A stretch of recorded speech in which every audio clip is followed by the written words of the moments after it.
What is up, everybody? What is going on? Hope you're all doing well. Welcome in. We are already on to week 6. It felt like it took forever to get here, and now we're already 5 weeks through. We're going to be talking week 6 today.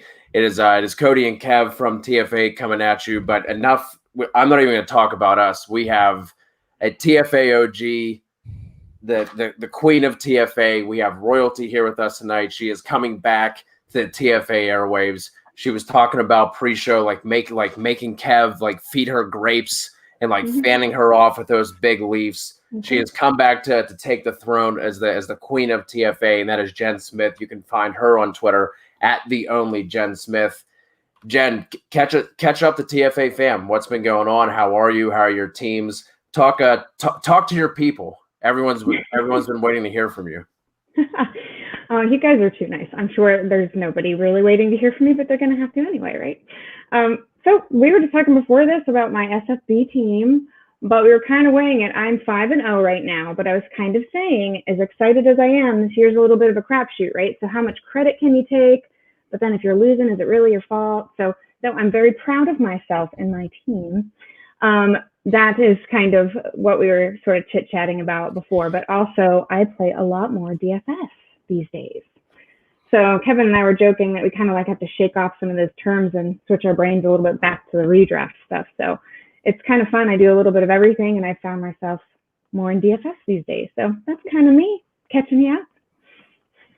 I feel like I can take some credit for getting you into the DFS stuff because, but I'm happy. I'm happy you're a full-on DGen now. I am. I'm definitely a DGen.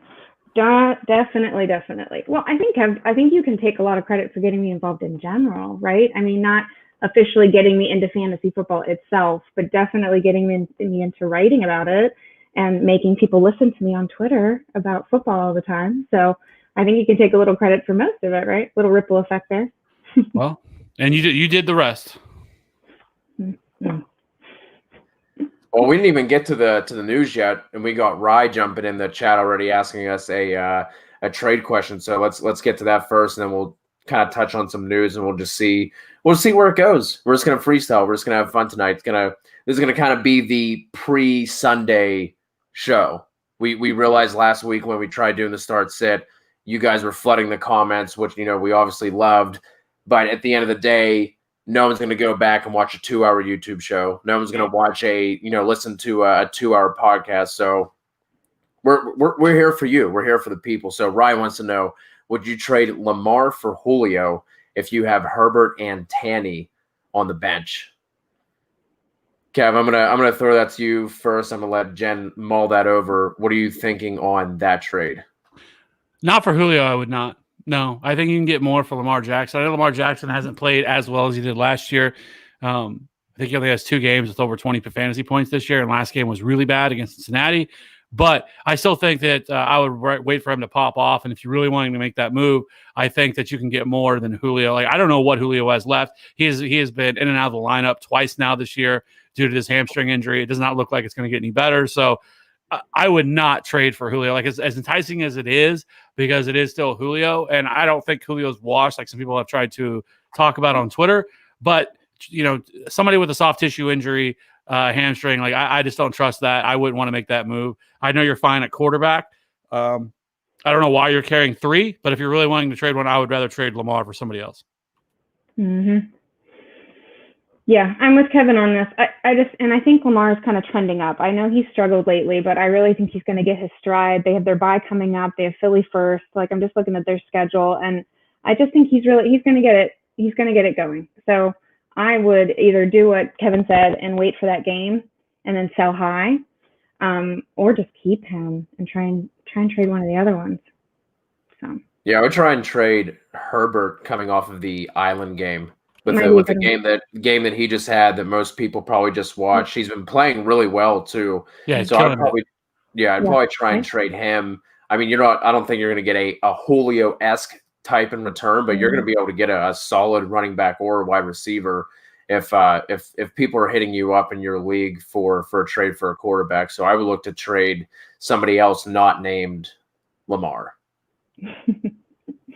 Chargers are getting it going too, right? I mean, that offense is kind of on I'm not saying the defense and that O-line has some room to be desired, obviously, but it's nice to watch not Phillip Rivers throw to Keenan Allen when he doesn't have back smash him, of course. But well, a lot of people crushed Justin Herbert too. Like heading in, like what before pre-draft and everything, there were a lot of people that weren't really high on Justin Herbert, and right now he looks like the best rookie quarterback. I know we haven't seen Tua, so it's not really fair to judge on that because Tua hasn't played. But between him and Burrow, like Herbert has impressed the hell out of me, and some of the throws that he's made and his poise in the pocket, like considering he was just literally just thrown in there and asked to play, like whenever the team doctor decided to puncture Tyrod's lungs there. I don't know. I've never heard that before, but I guess it happens.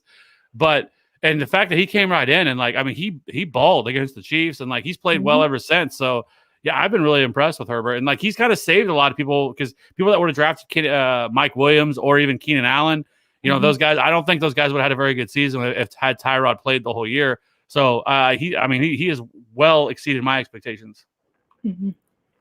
Yeah, the crazy thing with Herbert too is they've been missing Turner, they've been missing Beluga on the offensive line. Mike Williams has been banged up. Then Mike Williams finally came back, and then Keenan got hurt. So he's throwing like fucking Jalen Guyton. Like he's been super impressive with everything that's been going on around him, and like you said, Kev, just kind of been thrown into it. So yeah. Anyway, right. I would hold on to Lamar and maybe try and trade one of those up. Like even Tannehill, he just had himself a really nice game too. So I'd try and trade one of those other guys before I would trade Lamar. We have Plaqueg. I don't know what's going on here. The QG is really throwing me off, man.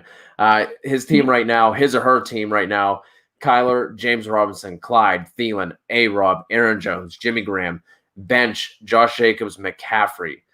Any players I should trade for? I mean, I think you have all of them.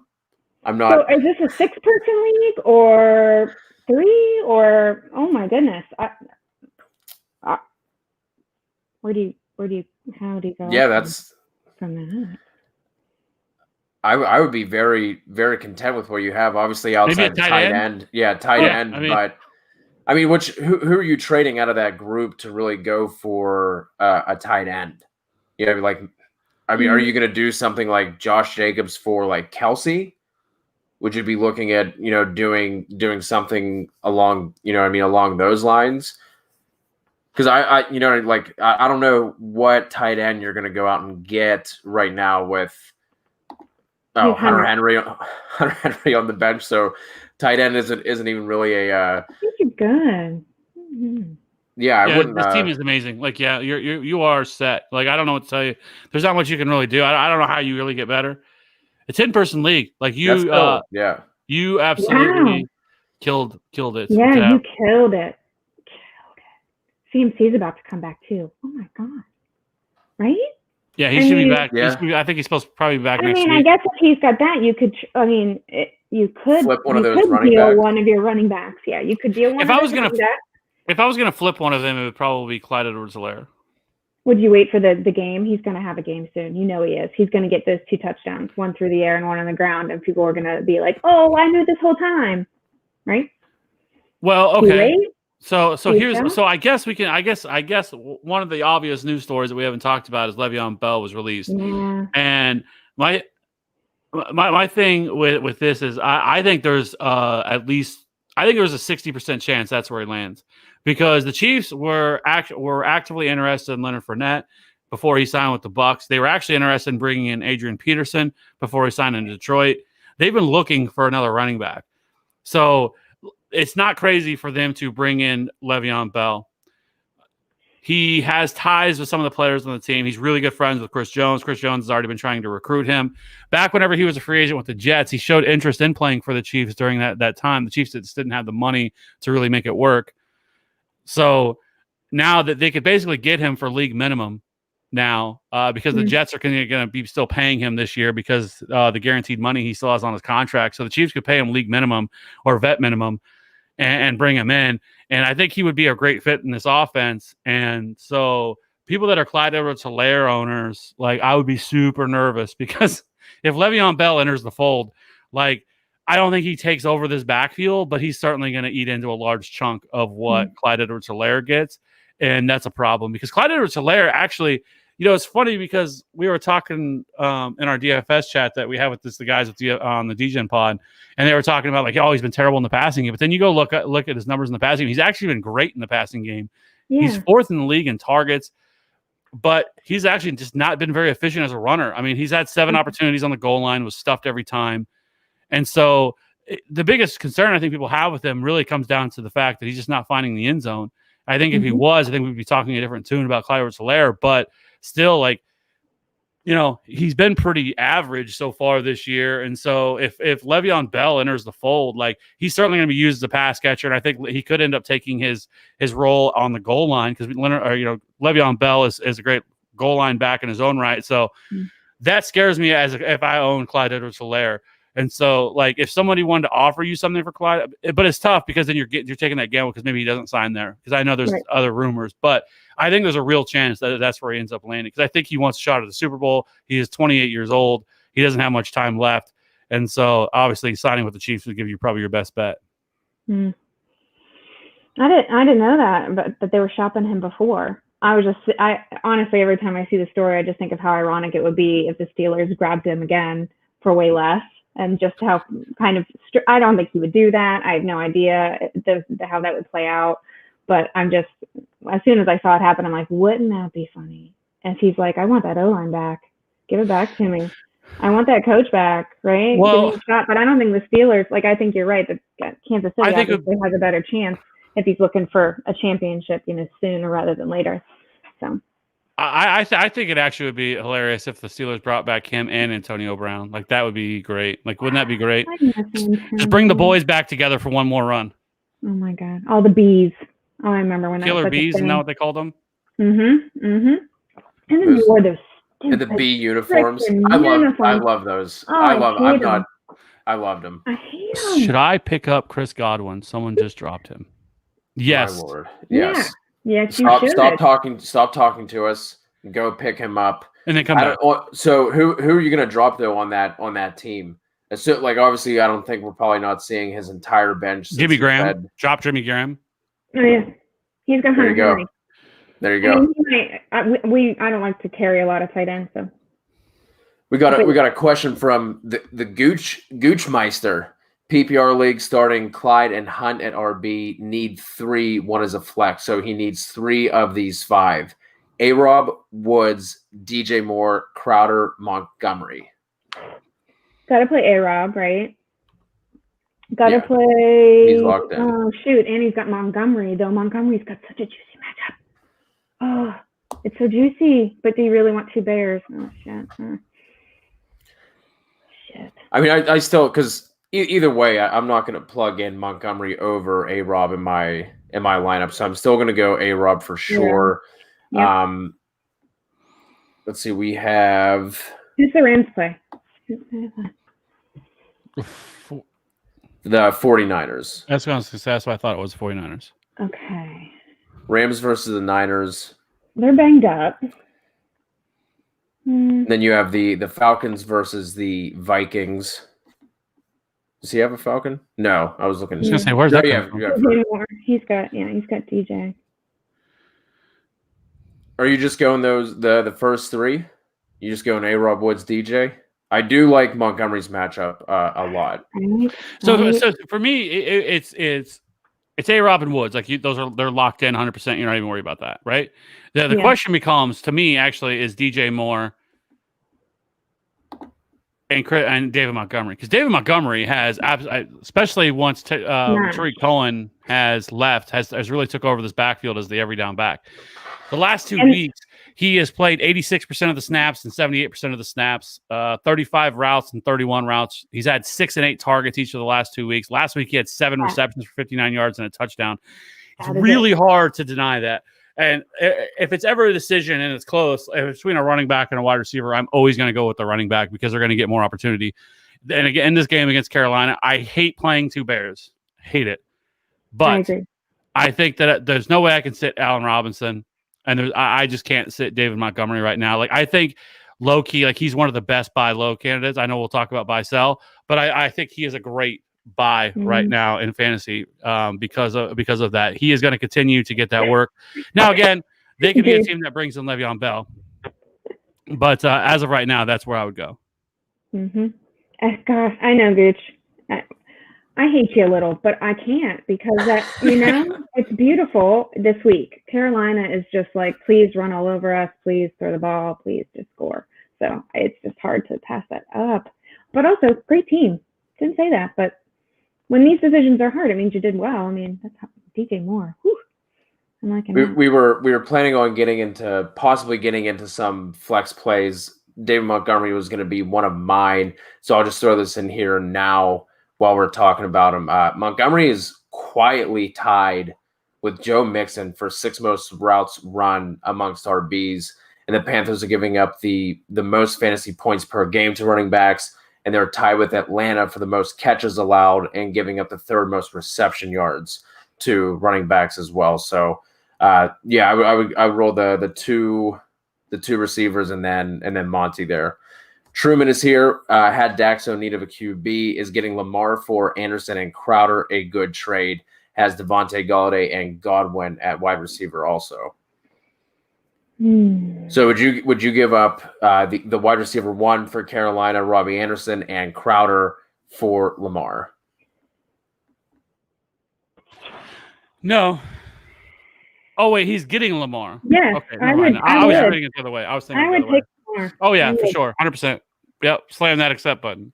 Especially with having those other 3 receivers. Yeah, he is solid at wide receiver. There's nothing to worry about. Crowder's on the Jets. He's gonna PPR. Yeah, he's gonna do well, but Lamar's gonna smash it. Versus those 2. Yeah, I like that trade as well. So go ahead and do the Truman. Kate Ellis. Oh, sorry. No, I'm impressed, right? Robbie, wide receiver 1. I don't know. I don't get it. I'm glad to see him healthy, but surprising to me. Just had to say that. It's not that. I just don't get the way they're using him and the way they're using DJ Moore. Like they've completely switched what their role should be, and it's just been wild to see because it really should be DJ Moore.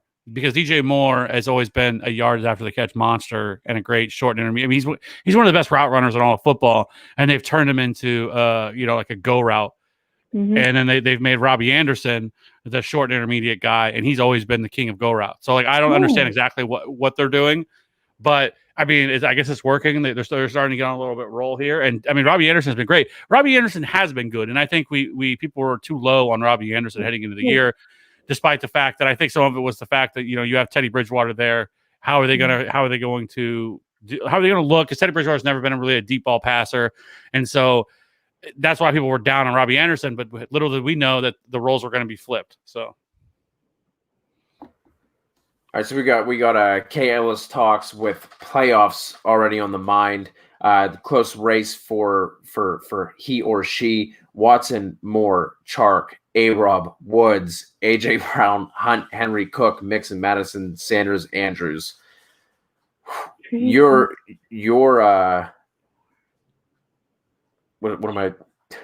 win-loss record does not reflect your team.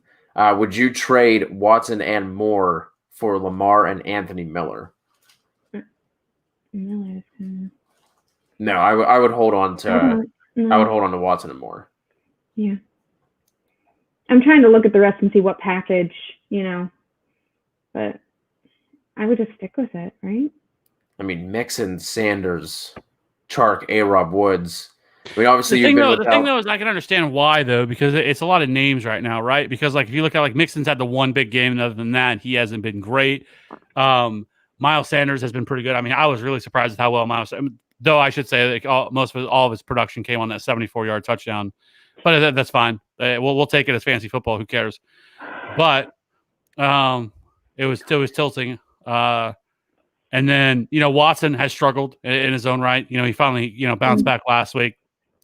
Brandon Cooks had a monster game, so hopefully now with Bill O'Brien gone, that this offense can really start to take off. We'll see, but this is tough because Lamar is obviously is a god and can go out and put up 35 points a week the rest of the year because of his rushing upside. But Deshaun Watson has some of that as well. So I probably wouldn't do it, but it's close. Just because to get Lamar, but there's no way adding DJ Moore into the mix in that is too much for me to give up. I don't think there's a big enough gap between Watson and Lamar to make that move. And all you're getting back is Anthony Miller. And to be honest with you right now, I'd probably rather have Darnell Mooney than Anthony Miller.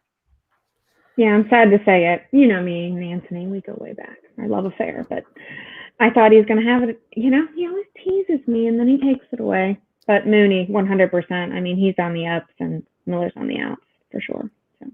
Yeah, that hurts me as well. I thought this year was going to be the breakout year for him. The way that he finished the year last year, he was like, what was it, 12th or 13th overall or something for that stretch toward the end of the year. And that was with A-Rob also going off. So that one hurts me as well. But it does look like Mooney is going to be the one taking that number 2 spot. So Ellis also wants to know, with that same roster, which 2 are you starting? A-Rob, Moore, Woods, Chark, A.J. Brown.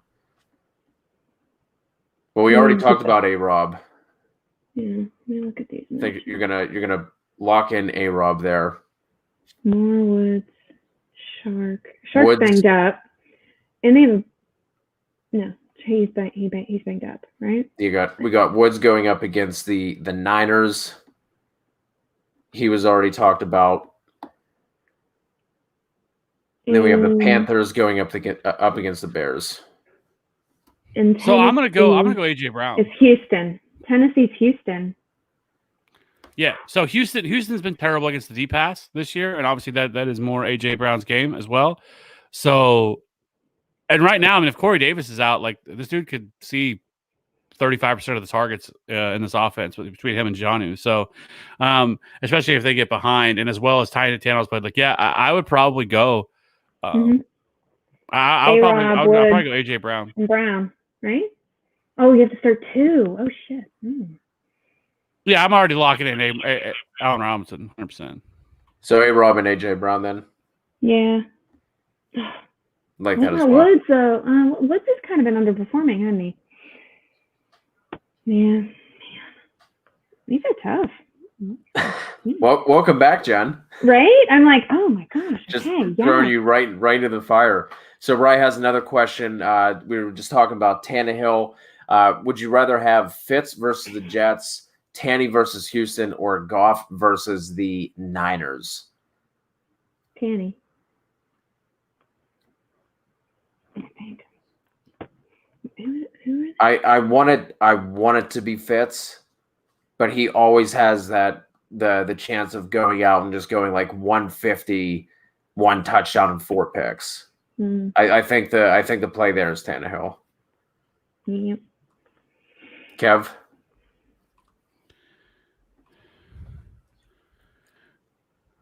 Deep breathing. You know that since Ryan Fitzpatrick has taken over at quarterback, like it was the week 7 last year, he has been the quarterback 3 over that span. From week 7 to now, he has been the quarterback 3 over that span. Did you know that? I didn't know exactly, did not. But thank you for telling me. I appreciate it. Are you rolling Fitz here over Tanny? Are you Fitz? Is that what you're saying, dude? I think I am. Going against the Jets. I mean, this Jets team is. I mean, if this team hasn't given up before, they're certainly going to give up now with the fucking dumpster fire that's going on there, with everything that's happening there. They continue to lose pieces. They continue to get rid of guys. It's going to be fucking Joe Flacco again this week. So I would go Ryan Fitzpatrick. I mean, Tannehill does, Derrick Henry there, right? How many passes do they throw per game? So I mean, I could see what you're saying, but yeah, I can see what you're saying. It's gonna be windy in Miami this Sunday. I will go with the porn star Ryan Fitzpatrick. What would it is actually close because I have Fitzpatrick right now in my rankings. I have Ryan Fitzpatrick at 13. I have Tannehill at 15, and I have Goff at 16. So all really close. You know, I have ahead of all of them the Red Rocket, the Red Rifle. No, you don't. Yes, I do. Andy Dalton. He is a QB1 this week. I'm not. I love that matchup for DFS and other reasons. Okay, I love it. I love that game. Love the pace it's going to have. But really? All right. I do not have them higher than the ones that you mentioned, so I can hear what you're saying. I mean, it's going to be hard for him to fail, right? We've seen him in opportunities whenever he has had when he's been a good offense, right? Years ago, whenever he was in Cincinnati, he finished like QB5, QB4 in that year.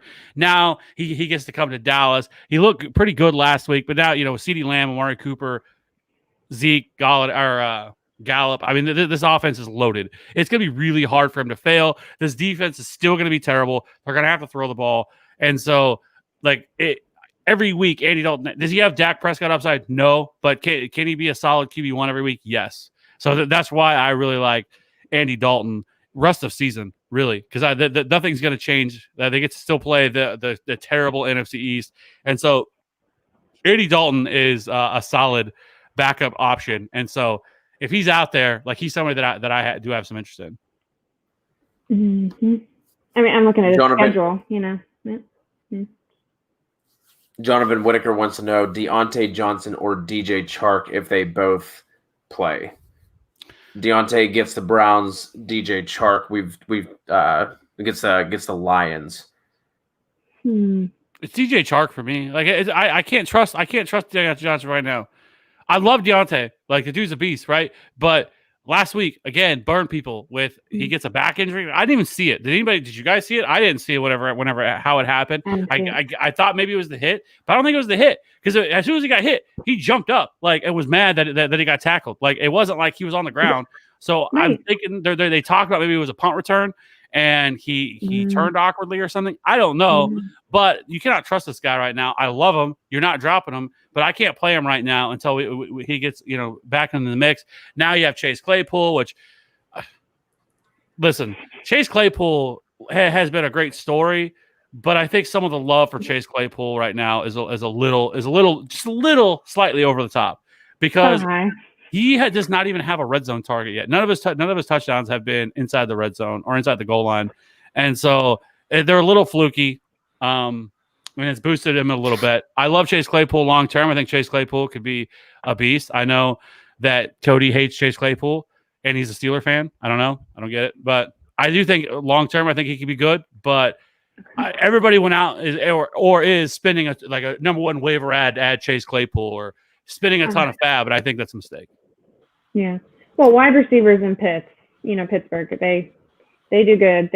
They're really good at kind of bringing up really up and coming ones. But I agree, especially after this last game. I mean, no one can possibly keep that ceiling. So with everybody healthy, I would try and sell high if I had Claypool. If I was lucky enough to have had him and then had this game, I would sell.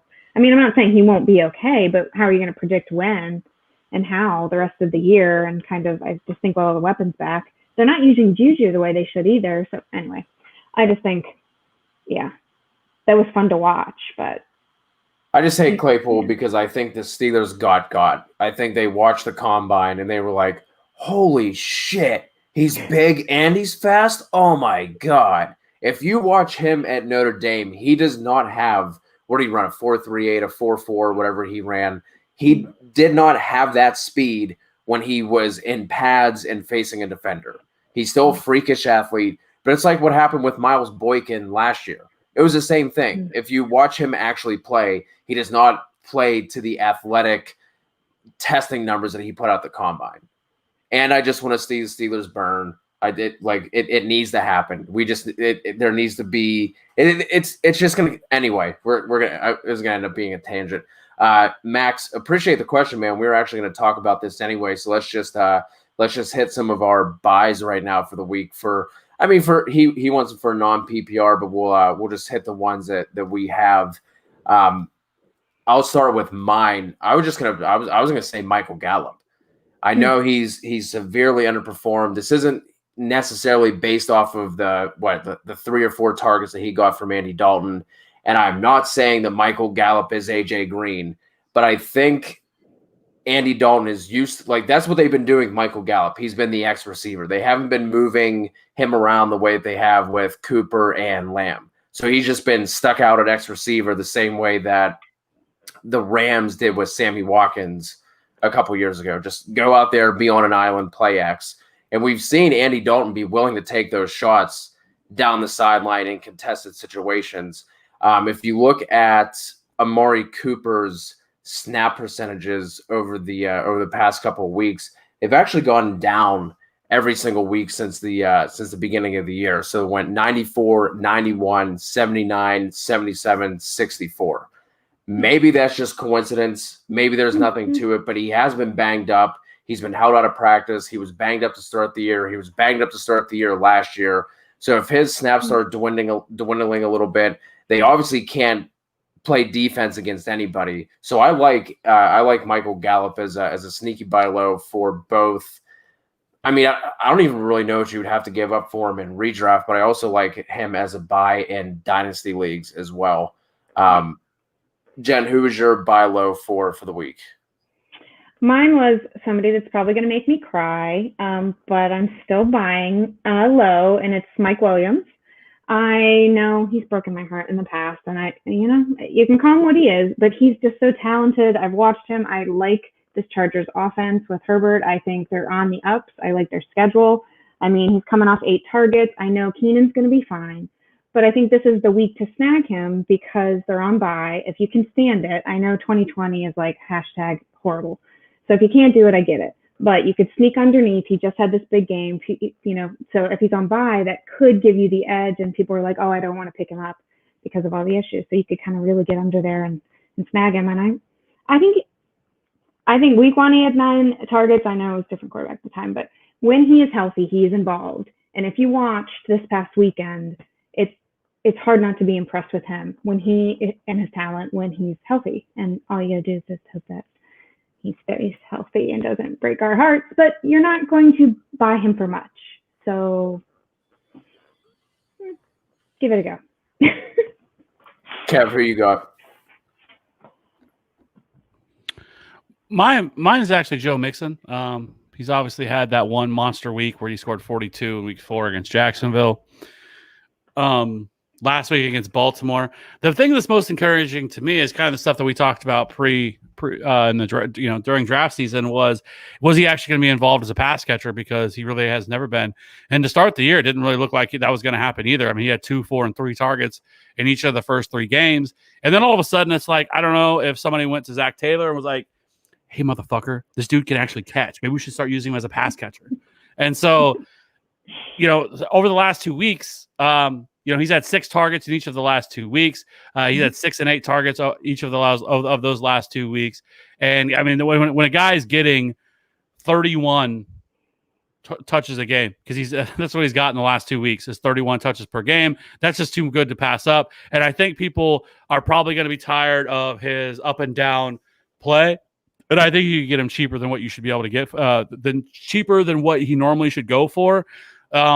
He has the 13th easiest schedule remaining the rest of the season. They do still have 2 games against Pittsburgh, so obviously in those weeks it's going to be a little tough to trust them. But other than that, I really like Joe Mixon, and if he's going to be involved in the passing game like this, because the biggest problem was Gio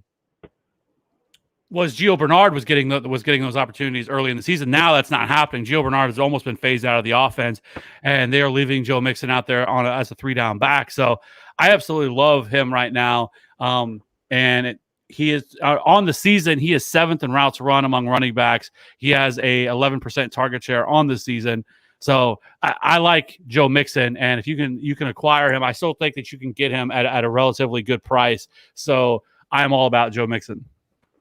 Mm-hmm. And we were talking earlier before we started the show about Solaire, right? So he would be another one that you might be able to get by low right now before he goes off. We were talking about how, well, Kevin thinks if Bell gets on there, then this won't happen. Tough, but if right? Bell doesn't. And it's also, I guess the way you can look at it too is you could take that gamble and assume that because Claudio Solaire hasn't played really well, because the fact there's all these rumors swirling that the Chiefs are interested, everybody's kind of tweeting about it now, all the beat reporters and everything else, you could probably buy him for pretty cheap right now. And if it works out, awesome. Because even with adding Bell, it doesn't mean that Clyde Edwards-Helaire is going to be he's only going to play 30% of the snaps. Clyde Edwards-Helaire likely is still the starter and still the workhorse of this roster. They will I think he will lose some touches, and I think he'll lose some opportunities. I definitely think you'll see Le'Veon Bell play probably a 3rd down, because the Chiefs, anyways, though, have been pulling Clyde Edwards-Helaire off the field on 3rd downs because he's not a very good pass blocker. And, the Chiefs' offensive line right now is a little banged up. They just lost Kelechi Osemele as well. Their left guard, he's out for the year. The dude tore both his ACLs. Like, how do you do that in one play? Like on the same play, he tore both of his ACLs. It was insane. But with that being said, so they need someone that could pass block, and so that is why you see him get pulled off the field. And I can see goal line opportunities, which is going to hurt Claudio Solaire a little bit, but he's still going to have value for the rest of the season. So I think that's something that people should take consideration. So no, I do not hate buy low on Claudio Solaire because he just has not been great. And I think a lot of people are viewing him as a bust right now. And I think a little bit of that, like I said, if you look at all of his other numbers, they're all there, and they're all his biggest problem is he just hasn't found the end zone since week 1. He should have had one last week, which was super tilting because I had him in DFS. It was a great matchup, and they pulled. They called the holding call and came back. I was pissed. Yes, me too. Real quick before we touch on Lindsay for Max, Cole, we cannot see your full question, and it is telling me that Periscope is filtering my comment and thinks it's spam for some reason. So we can see all the way up until it says I have Thielen and Cup, but we don't see the rest of your question. So if you could fill us in on the, just put whatever your trade is, and we'll get to that. But are you guys picking up Lindsay? Obviously, the other piece of news coming out is that Melvin Gordon was hit for the Dewey. So, or would you be trading for? I haven't seen if Denver is going to be taking any action against him, or he doesn't have a choice. So the league's new CBAs this year is automatic 3-game suspension for a DUI. So he has no choice. Like they are going. He is now. Does it come this week or does it come next week? I don't know. And I think that's probably what they're figuring out now. They said they don't know if he's going to play this week or not. I would assume if Denver can allow him to play this week, they'll let him play. But he has a 3-game suspension coming his way. So yes, Philip Lindsay is certainly somebody that you could look to add.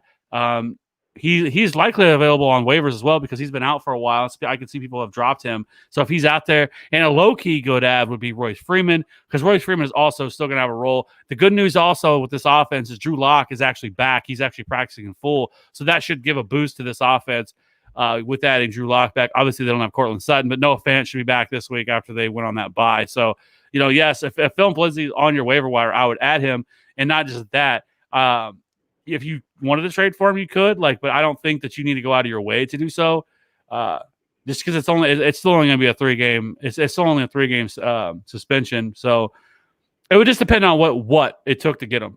I guess I would put it that way. He's out there. He's only owned in 53% of Yahoo leagues right now, so he could be on your waiver, and you might not have to. Well, so the reason I think that hasn't, because he's obviously now, because I guess that is something that we should say, because so Yahoo and ESPN both made waivers for today. So actually tomorrow. So waivers will go through tonight and they'll for tomorrow morning.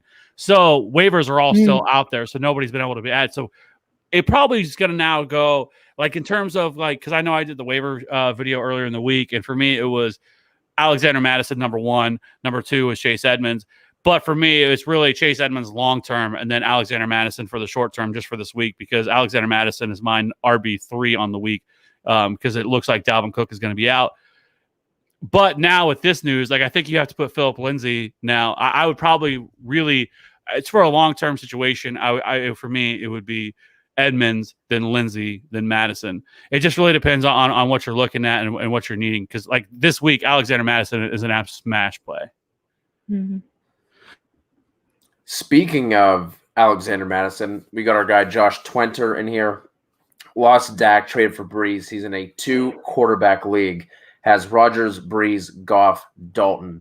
Which 3 do you want for the rest of the season? He's trying to trade one with Madison to the Cook owner for Kamara. Rodgers, Goff, and Dalton.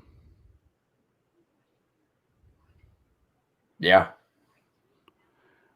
I would. I hate to say it, but Breeze looks cooked. He's not the same guy. Everything he's doing is checking it down, but he is going to get the king of the Mr. Slant Boy, Michael Thomas back this week. Be careful. He's about to pop through that door and get into an altercation. Yeah, I know. I guess. I mean, I don't. Now there's the talks out there. The Saints releasing him. That ain't happening. But it's not Breeze. I agree. If you can package Breeze with Madison to get Kamara, by all means, you go and do that. I wanted to throw this question to you guys, being the DFS players. I know that a lot of times the elements get overplayed. What what is it with wind? I know it's the sustained winds we have to be worried about. It's not necessarily gusts. What is the threshold? Isn't it like 25 miles per hour sustained, correct? Mm-hmm. Okay, Yeah, so that's right. there's your answer. We will also be going live on Sunday morning at 11, so make sure you join us then. We'll be going through a lot of the same stuff. We'll have more information then. Like, I don't trust what weathermen say about the next 3 hours, let alone on Sunday. Yeah, people overplay weather too. People worry about it too much, and it's not that serious. Like, so yeah, I'm not that worried about it. Yeah, so join us again on Sunday when we have a better idea. But again, just the threshold is the 25 mile per hour sustained winds. If you see gusts, don't necessarily worry about that. It's sustained winds you have to worry about. We have our first Twitch question. We are now streaming on Twitch along with YouTube and Periscope. Jairus wants to know Fuller or AJ Brown this week. Kev, who you rocking with? It was Fuller or AJ Brown. Who are they playing? Houston and each other. Are they playing each other? Oh. Yeah. Oh. I would play AJ Brown. It's really close. I have both of them right next to each other. Mm-hmm. But I have AJ Brown. I like Fuller. So I have AJ Brown at wide receiver 13 and Will Fuller at wide receiver 14. So I love both of them. I will ask this. Yes. Kev, I was just about to about to cut you off. So every time I would like to know who else you're starting because I want to play both of them. So unless you're the rest of your roster stacked, like you don't have a flex option or something like that, or your other flex options are better, like it's tough to sit on them. But if I had to, I want to go AJ Brown. All right, Jen, you have to break the tie here. I said Fuller. Kev said AJ Brown. Who you rocking with? Who you rocking with? Assuming that Jairus can play both. Fuller. I like that. I just think that they're going to be throwing it, so I like it. I do think he has the higher target upside, and when Fuller is healthy, you should play him while you can before he just disappears off of your roster. Okay. He's starting. He said he's starting Devontae Adams and CeeDee Lamb. So, do you not have a flex? Do you have somebody there? I guess that. Oh wait, this would be the. That probably is his flex. Got it. Nailed it. So I will say this. So this is why, because so with AJ Brown, like right now they are missing all their wide receivers. It's really just AJ Brown and then Johnny Smith. And so if this game turns into a game that's a shootout, they're gonna have to throw the ball a lot, like we just saw this past week when they just absolutely throttled the Bills. Like AJ Brown is still AJ. Like I think that he could see 30 to 35% of the targets in this offense. I don't think you're going to see that with Will Fuller, especially with Brandon Cooks emerging. So that is my only concern with them, and that's why I lean AJ Brown because I think he has a clearer path to targets, and one with a higher target upside. So that's why I go AJ Brown. Mark wants to know rest of season. Who do we want, Chark or Boyd? Boyd. You don't even have to answer. We already know what Cody's answer is. If you've been following along, even for a week or two, you know it's Tyler Boyd. I mean, the question could be DeAndre Hopkins or Tyler Boyd, and I think he would still go Tyler Boyd. I will say this. A little closer. No, but... he wouldn't. I will say this. This is the one thing I will say that I'm going to give Cody a huge shout out. That Cody over the offseason, and it doesn't have to do with him, it has to do with DK Metcalf, was DK Metcalf's biggest fan and had him as a top 10 wide receiver this year. Nobody else I saw anywhere in the fantasy community had DK Metcalf that high and was a stan for DK Metcalf, and he crushed it because DK Metcalf has been absolutely eating worlds. So, but for me, it's Tyler Boyd. Mm-hmm. Ooh, clean sweep. Kev, I thought for sure you were going Chark. Sam wants to know, he's in the YouTube chat, what do we do with Kenyon Drake? Drop him, release him, kick him to the curb. Like I just don't think he's. I mean, we've seen enough now to say this that he's just not the guy. He's been relegated to in between the tackle grinder. Like he's getting like a 3% target share in this backfield. Chase Edmonds has completely taken all of the backfield touches, as a receiver, and I don't think it's going to change. I actually think that he's going to continue taking opportunities, and I think we're heading to a direction where Chase Edmonds is actually going to just be the lead back and not Kenyon Drake. I still think there's something wrong with Kenyon Drake. That's why he was in a walking boot. And this is kind of a contract year for Kenyon Drake because he's just on a transition tag. He's not under long term. And so for him, like, I feel like that's why he's out there. And like, he just doesn't look right. And so I can't start Kenyon Drake. Like, I have Kenyon Drake right now ranked 36th this week. So he's like a borderline flex play. And that's it. And I have Chase Edmonds ranked higher. I have Chase Edmonds ranked like 22nd, I think. There's a lot of running backs I'd rather play over him. It's just, you just can't trust him right now. He luck boxed into a touchdown last week, and that's that's all he is a touchdown dependent RB3 at this point. And I don't, there's no way to dispute that. And so this offensive line has not been as good as a run blocking unit. But when Chase Edmonds has been given opportunities, he's been a much better guy. He's been a better option. He busted off that 29-yard touchdown last week against the Jets, which the Jets have been good. But for the most of the game, Kenyon Drake was like 14 yards, or he was like 14 carries and like 22 yards or something ridiculous like that. I mean, it was ugly. And then I think he finally at the very end, I think he had a decent run that brought his numbers up, and then he scored a touchdown. But he's not been good. And so you can't trust him. If you're desperate, you can play him. But there's a whole slew of guys in his range that I would rather play over Kenyon Drake right now. Are you realistically going to drop him? Probably not, because he's a running back and he's still getting opportunities, so you just don't really do that. But if there was somebody on the waiver wire that tickled my fancy, I would certainly drop him. He's definitely droppable. I'll say that. I was just going to say, Edmonds looked great, hasn't he? I mean, comparatively, Drake's going to make anybody look good right now, but he's just looked so sharp. Like, it's just hard not to think he's gonna, like, that they're gonna reward him and keep giving him more snaps. He just looks phenomenal. So Max Packard is back. Where do we rank Chris Carson? He's not sure what to do with him. Is he playing very good? Is he consistently going to be this good? For rest of the season, for me, PPR, non-PPR, doesn't really matter. I think Chris Carson has to be in the conversation for a top 5, 6, 7, 8 running back. Absolutely. Like, especially in non-PPR, he's going to get 18 to 22 carries every single week. They're going to pound the rock. They still want to do that, even with Russ cooking.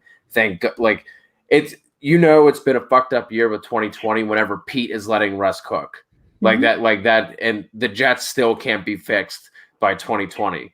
But yeah, for me, Chris Carson, he's locked into top 5 to top 8. Like I said, even in non-PPR, I think he's 7th in targets, 5th in catches, something like that. So that's just icing on the cake in terms of his production. So for me, he's locked into there. Where are you guys sitting with Chris Carson this year?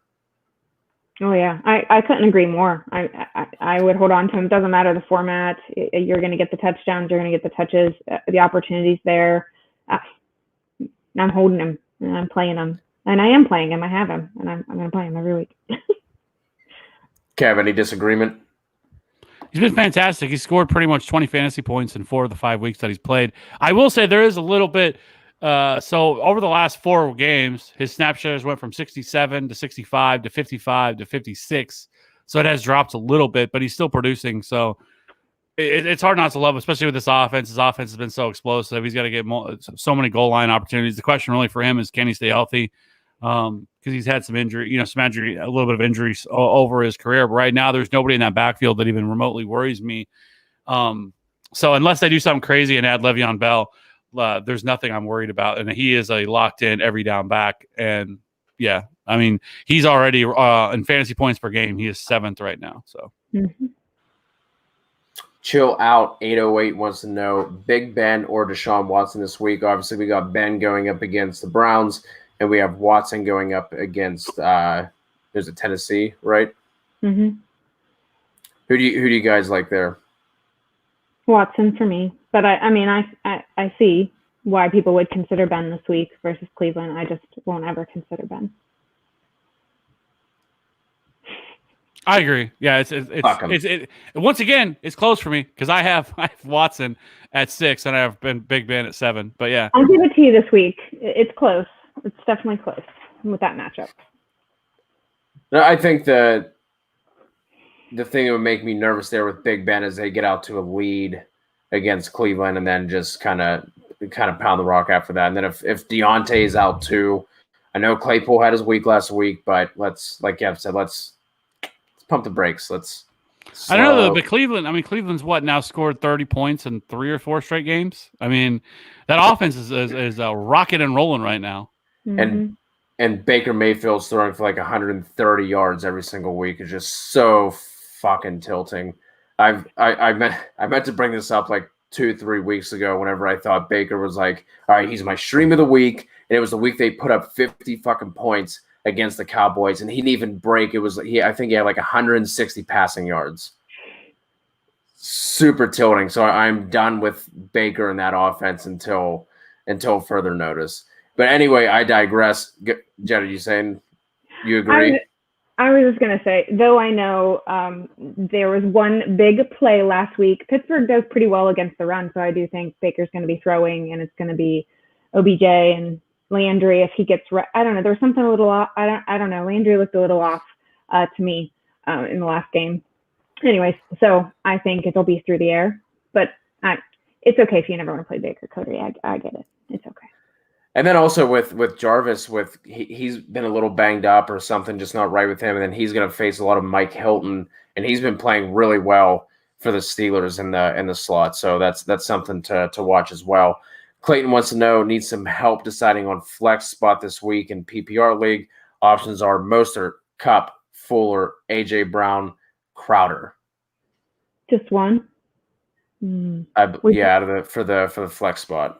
Well, it's going to be Fuller for me, and he'll be A.J. Brown for Kev and Fuller for you, right? I mean, didn't we just – well, unless you want Kupp. Crowder is out for me with the options you have. Right. I would play Fuller over A.J. Brown. What are your thoughts on Mostert and Kupp? We haven't talked about them yet. Kev, do either of those two stick out to you over – obviously, your answer is A.J. Brown – but would you be considering either of those in the same matchup, Rams versus Niners, 51.5 total on the week? It's kind of close for me because of.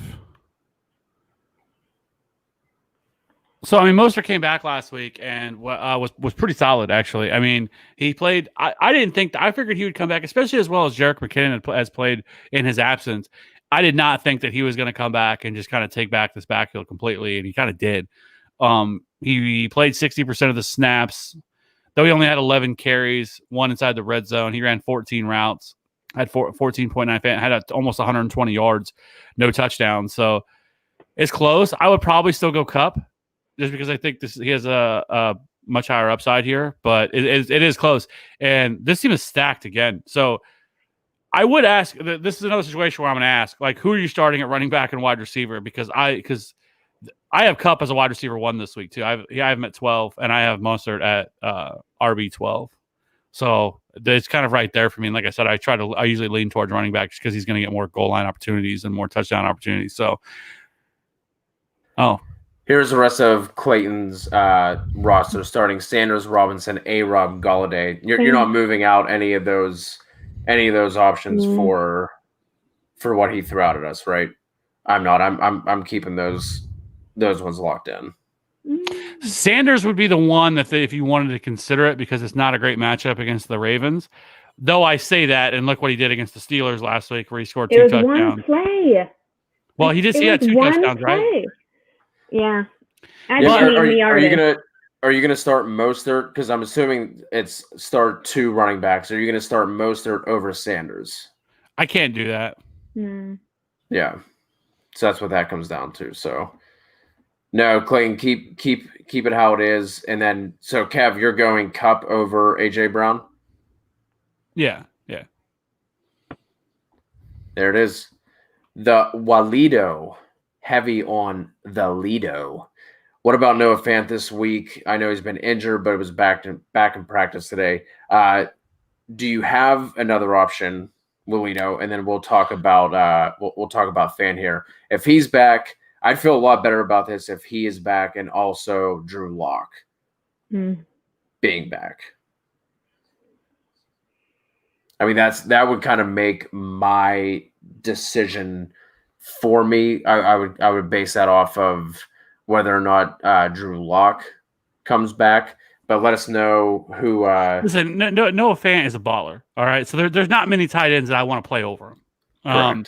He is matchup obviously proof. He's had to have option. You know, I mean, he's had to have someone else starting at that tight end spot with Fant being out, and then the game getting pushed. Hayden Hurst is his other option, or pick up Eric Ebron.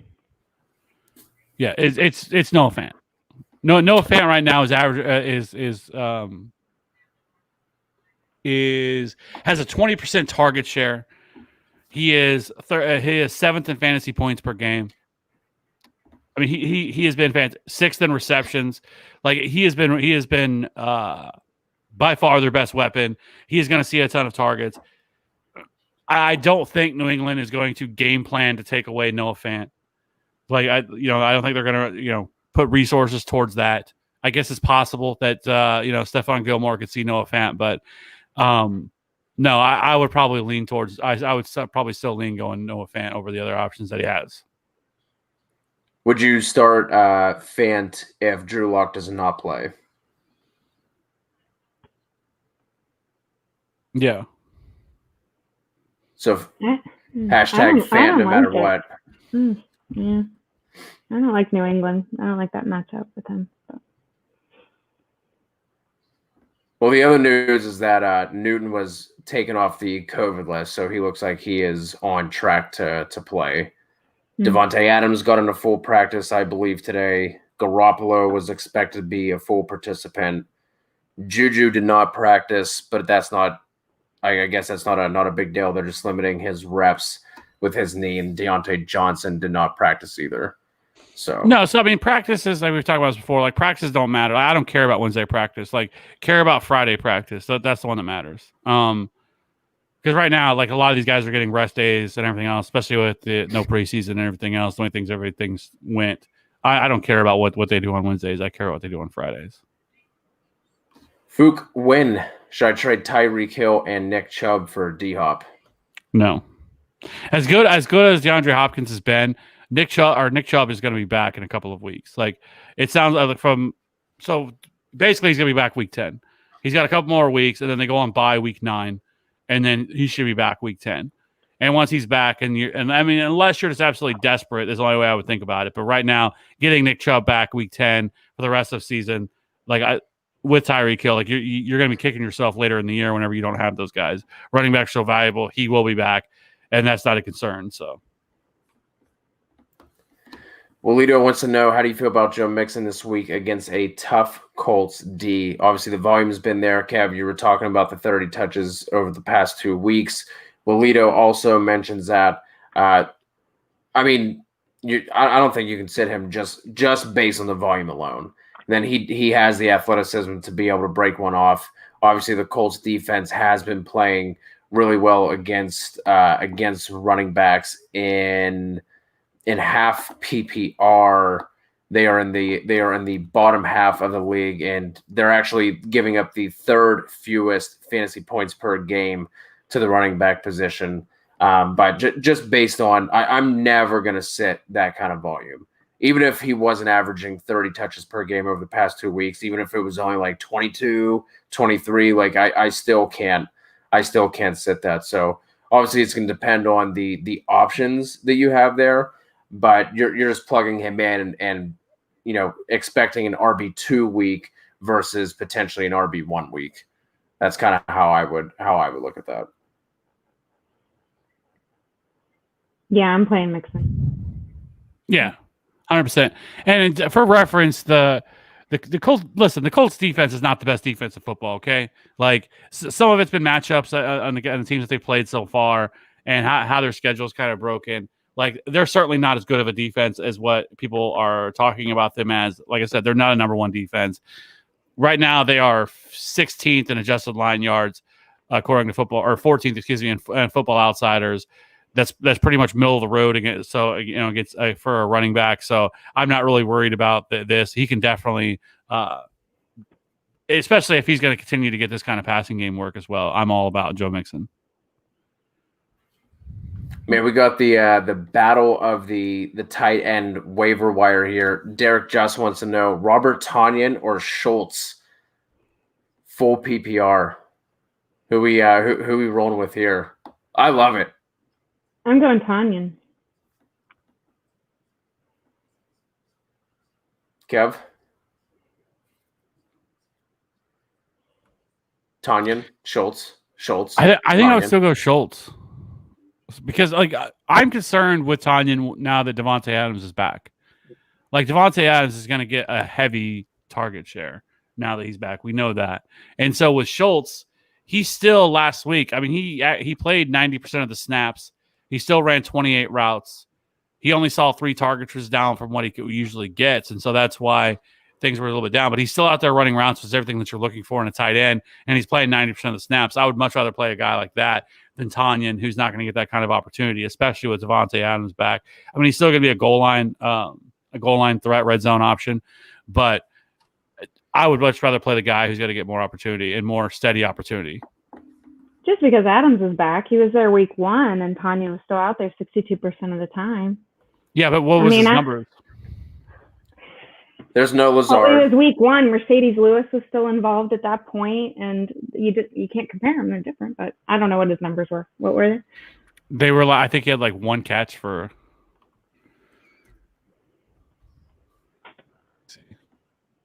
Game environment for Schultz. There's just a lot of choices, and the game environment's there. I'd rather go with Tonyan. Main weapon. He's got the chemistry with Rodgers. Oh, he didn't play. So he did not play week 1. He's only played week 2, 3, and 4. Really? Yeah, he's only played 3 games. Kev, do we have the same tight end funnel? And Jen as well, since you're playing DFS as well. Do we have the same tight end funnel with the Cardinals how we did last year? Just when you're playing your tight end, who's playing the Cardinals, plug him in. Is it the same this year? Where it's just the automatic, just look them up and figure out who they playing? Yeah, I don't know if it's been the tight end button. I'm trying to think of who that team would be. I don't know if Cleveland's bad against the tight end.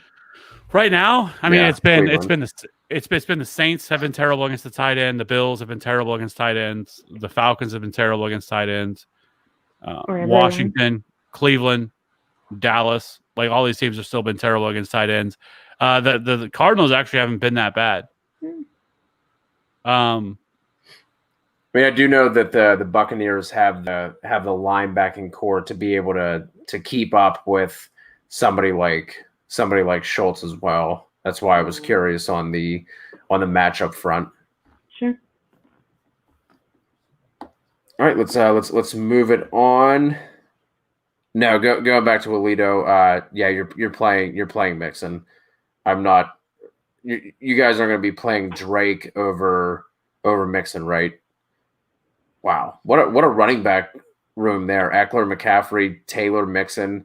Other option would be Drake. You're not playing Drake over Mixon or Taylor, are you? I think that's what we're telling him. Don't don't do that.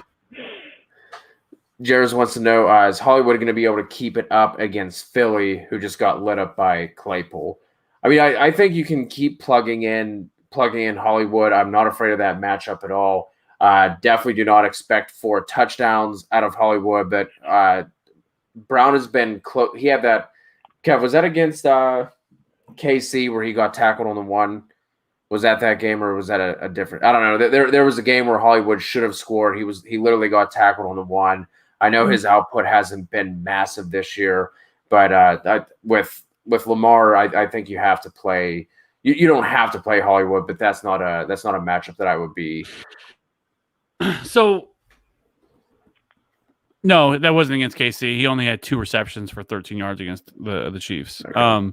But the last 2 weeks, he's been much better. The only thing that I would be concerned about is is Darius Slay going to shadow him? Because Darius Slay has been a beast this year. He is. So if he's going to be shadowing Marquise Brown, that would be my concern. I think this game is probably going to be a little bit low scoring. I don't think it's going to be as high. I think it could be like a 24-17 type game. Philly's defense has been really good against the run this year, which is exactly what Philly wants to do. So they can be beat if they don't shadow Marquise Brown, then I think that he is certainly somebody that can get loose on a deep touchdown. But I think this is in line more for a Mark Andrews type explosion week for the way that they're going to want to play him. But yeah, of course you can play Marquise Brown every week because of his big game or his big play threat upside. So we got A Machine in the chat. Our New York Giants homer here. Yesterday traded Chark and Ingram for Diggs. I like it. Great. I mean, Stephon Diggs has been a baller so far this year. All the fantasy analysts can suck it, because Diggs has just shoved it right down their throat this year. Because there was a lot of people this offseason that did not like the landing spot for Stephon Diggs, and he has crushed. He has proved why he is a wide receiver 1. I got multiple dongs going on here because I was not on that Diggs train at all. So I am one of said analysts who is absolutely. I did not see that pairing working out like that. I mean, to be honest, to be fair, I don't think anyone saw the Bills coming out throwing as much as they're throwing and Josh Allen completing 70% of his fucking passes. So that's. I will hedge, but I will also take the L on that one. So this is going back to Nguyen's trade question earlier about trading Tyreek and Chubb for D-Hop. Running backs are Clyde, Sanders, Mixon, Chubb, and Robinson. Receivers are DK, Crowder, Tyreek, and Odell. Does that make you guys feel any different on the Tyreek and Chubb for D-Hop trade? Obviously, would still have Clyde, Sanders, Mixon, and Robinson. And then that receiving room would get a boost with having D-Hop and DK. And then Odell as his 3 and Crowder as his 4. Kev, how are you feeling on this one? Does that make you any more likely to pull the trigger on a trade like that? You definitely have the depth to do it. I would like, to me, that I know D-Hop has been crushing it, but the gap between Tyreek and D-Hop is not Chubb. Like, could you do Robinson? Maybe Ford instead. Like, that's like, I would be more likely to do that. Like, I don't think that gap, even with Chubb being hurt and taking the injury discount right now, I don't think the gap between those two receivers is Nick Chubb. You have the pieces to be able to do it for sure, but I like that. Like that just feels a little steep to me. Or I guess the other option would be, if you really want to do it, see what the other option the guy has. See if he has anything else he can add into the trade. Yes, could you get to balance it out a little bit more? Take a look at your potential trade partners roster and see if there's anything they can throw on top and give you a little cherry there, because I think that's just a little bit too much to go in between Tyreek and D-Hop. Our guy A Machine said, I asked him what's up, what's going on. He said nothing, just watching the best YouTubers out there. Hey man, tell a friend. If you're watching us right now and you're not yet subscribed, we are on the road to 500. We're trying to hit that benchmark. You guys have been awesome. I think we've picked up over 100 subs over the past like 28 days, whatever that timeline is that YouTube uses. So if you're watching, you're not yet subscribed, you like what you're seeing, you appreciate the value, you like Jen, it's something easier to look at versus me and Kev. I know we are rough on the eyes. So if you appreciate us, please hit that subscribe button. It would mean a lot. It would mean a lot to us. Max hanging out in the chat. We appreciate you hanging out with us, Packard. Non-PPR, Jefferson or Claypool, McKissick or Ingram. Buys catching up to Max here. I'm not chasing the points with Claypool. I think I still want. I know Jefferson was a big letdown last week in that spot that should have been a much better matchup and a much better play for him. Maybe I don't know. I need to remove myself from this because I am a hater. I'm a Claypool hater. This could be like Claypool versus Chris Conley and be like, well, actually, I think I played Chris Conley. If you look at it, it's listen, pal. We've talked about this, okay? You need some sort of because it is take lock. You have to remove your take lock, and you have to evaluate the prospect for what he is because he has played really well. Not just this past game. It wasn't just this, but he's been touchdown dependent, right? But the question is, if Deontay Johnson is out, then he's likely just the number 2 wide receiver, and Cleveland can be thrown upon. And so I get the question. The other problem is, though, is this is another fantastic matchup for the Vikings to cook, right? Because the Falcons secondary is atrocious. And the only issue I could have here with Justin Jefferson is, especially with non-PPR, is if the Vikings get up quickly on the Falcons, which is what they've done a lot this year. They did it last week in Seattle too, where they got up early and then they just run the ball, and that's what they're going to do. And so that's where I would become concerned with playing Jefferson, is that is where you're going to be looking at it every single week is with him. And he also, weirdly, they decided to get Irv Smith more involved, which they should have done from the beginning. Irv Smith is a beast, but they just have not used him up until last week, which was tilting and showdown on DraftKings.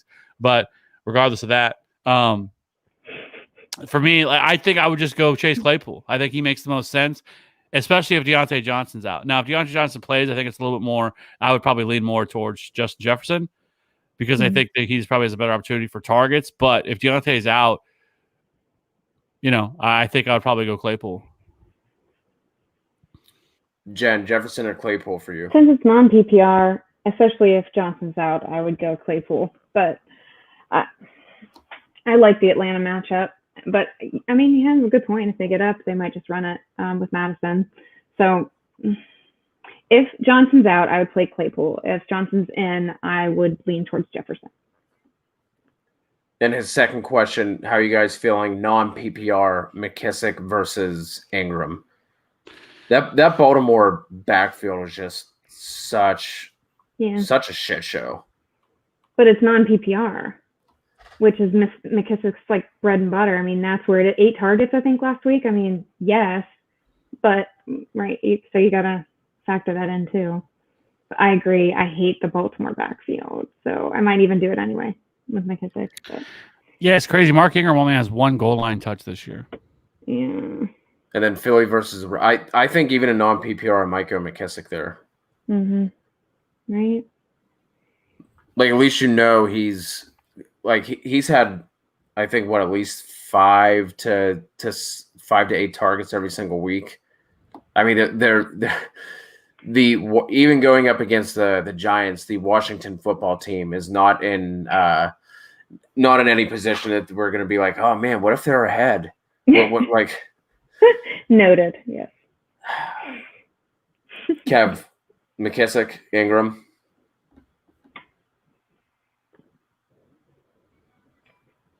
Is there anybody else available on your waiver wire? He doesn't want to answer the question. I don't know. Okay, Kev, you did the waiver show this week. Is there anybody that you think that might be available that you would start over those two? In non-PPR. I think Royce Freeman is somebody, though, now that we're going to have to wait and see what happens with if the suspension or the Broncos sit him this week with Melvin Gordon, because Royce Freeman is definitely going to be the goal line back there. He's going to be the short yardage back in Denver. So, and he's somebody that, I think it's a little bit better matchup against New England. New England can be run upon. So I don't hate that. Going with somebody like that. Like I would definitely rather play Royce Freeman over McKissick in a non-PPR. Because Antonio Gibson, I think, played like 90% of the snaps last week. So like that's something that I don't really want to play McKissick, especially in non-PPR. So Royce Freeman is out there. Frank Gore's out there too. I mean, I cannot believe. Did you just throw up in your mouth, Kev? I remember 4 or 5 years ago, us doing podcasts and me talking about how much I fucking hate Frank Gore and how is he still in the league. And here we are in 2020, and we're still talking about Frank Gore.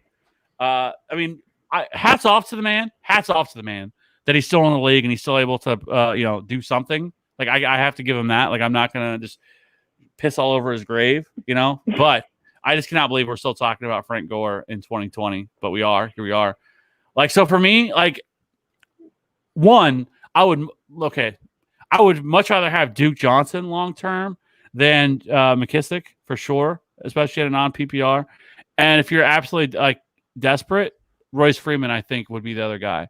The tough part is I don't know right now if Melvin Gordon is actually going to miss this week because that's what's going to be the key. So I would probably right now.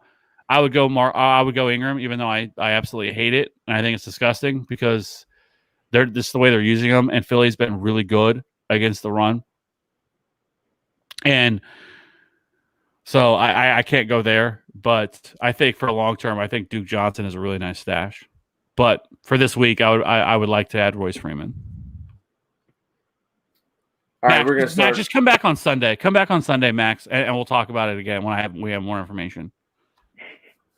We're gonna go a little rapid fire here. It is 11 o'clock here on the East Coast. We're getting sleepy here over on the East. I know Kev is still rocking and rolling the midnight monster over there in KC.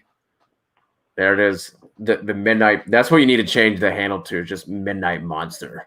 Well, I'm in Central, Tom, so I'm actually an hour behind you. That's what I said. Anyway, Jim, great show. Thanks, Jim. Appreciate you.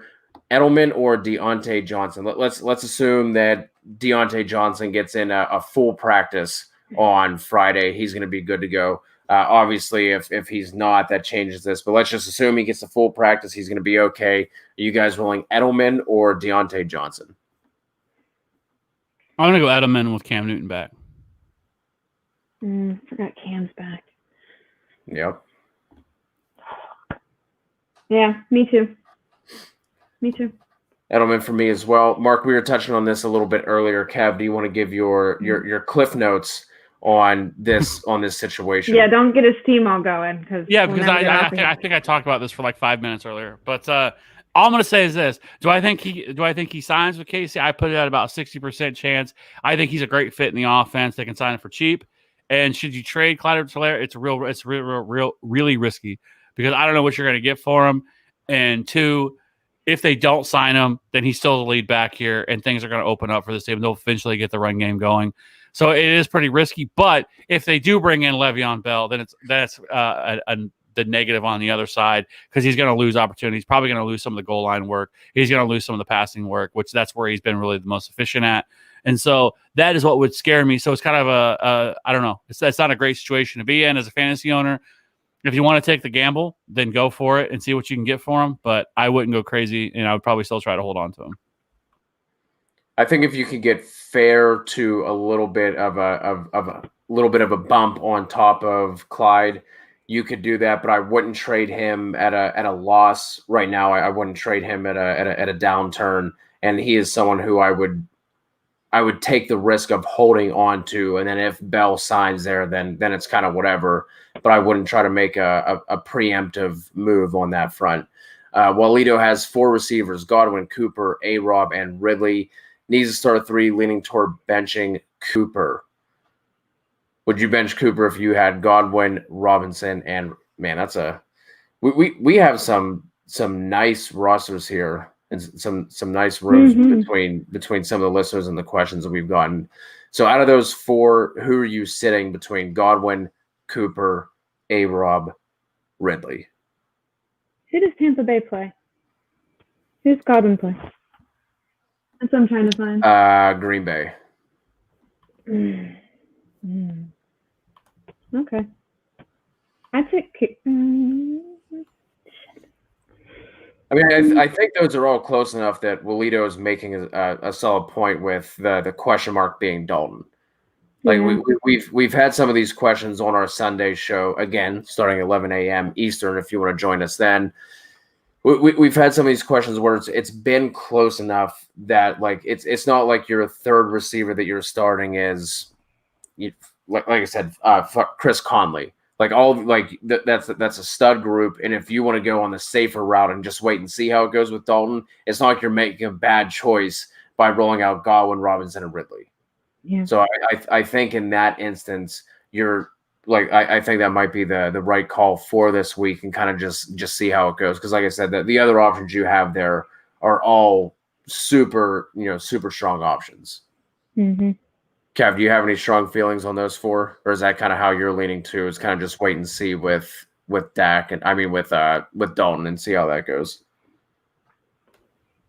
Yeah, it would be Godwin, Robinson, and Ridley.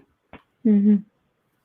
A Machine has McLaurin and Beckham battling for his flex spots this week. Who do I start? And also, should he try to package both of those? He or she, I'm sorry.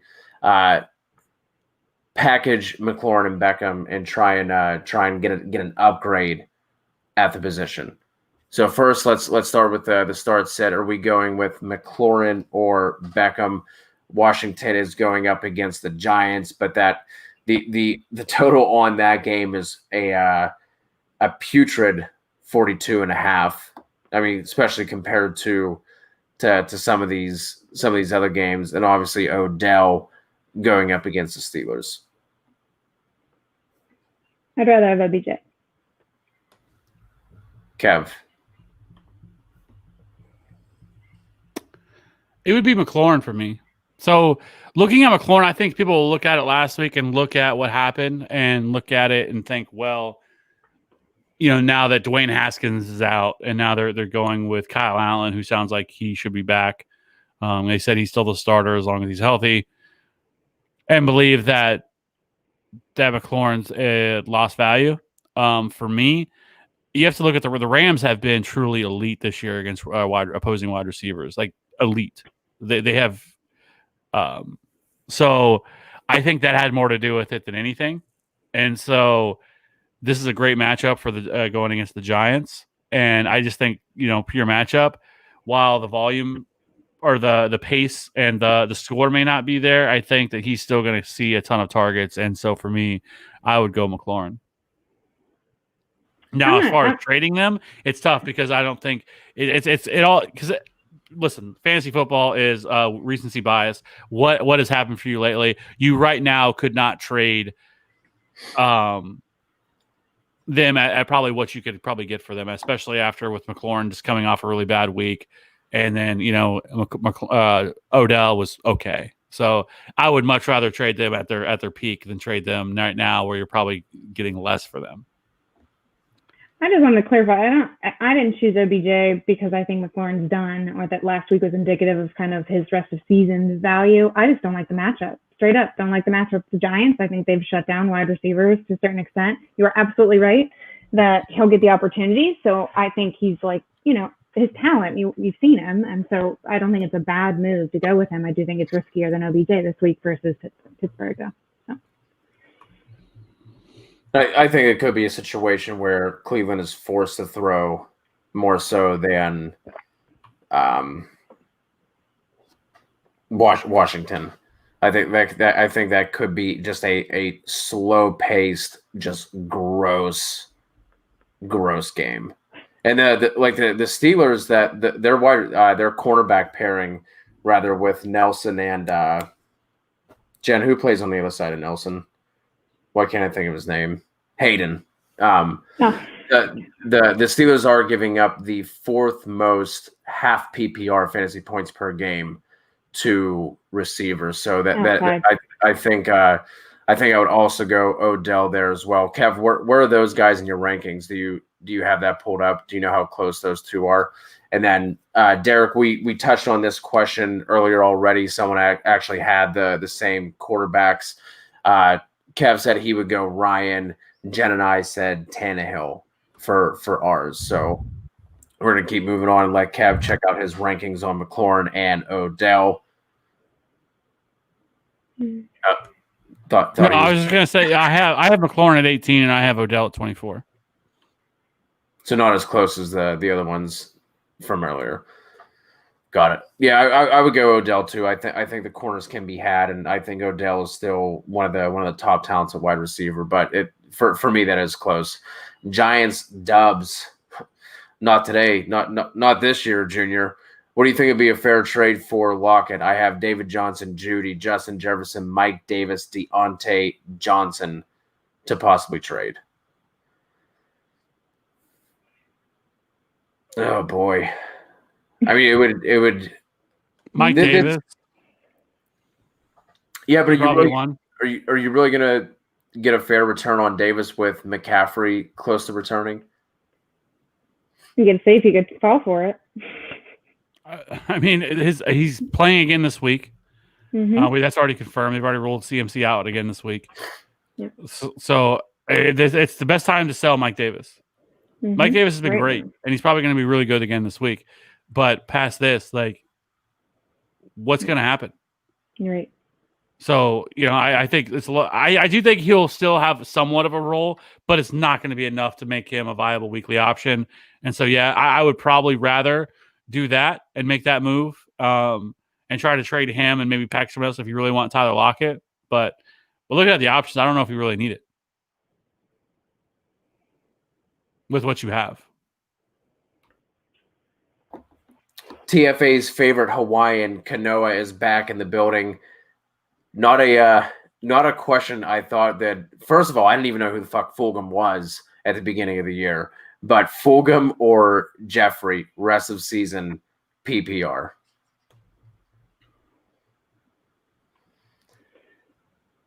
It's